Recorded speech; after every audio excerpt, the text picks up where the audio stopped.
হে আল্লাহ, একমাত্র আপনার কাছে আমার দুর্বলতার কথা জানাচ্ছি এবং আপনার কাছে আমি আমার অভাবের কথা বলছি এবং মানুষের নিকট আমার অসম্মানের কথা একমাত্র আপনাকেই বলছি। ইয়া আরহামার রাহিমিন, আপনি তো প্রতিটি দুর্বল ব্যক্তির রব এবং আপনি আমার রব। আপনি আমাকে কার কাছে ছেড়ে দিলেন?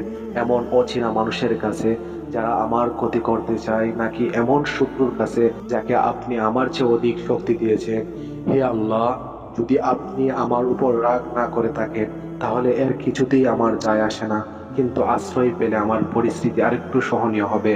হে আল্লাহ, আমি আপনার চেহারা নূরের কাছে আশ্রয় চাই, যা সব অন্ধকারকে উজ্জ্বল করে দিয়েছে, যা দুনিয়া এবং আখিরাতের সব বিষয় সংশোধক।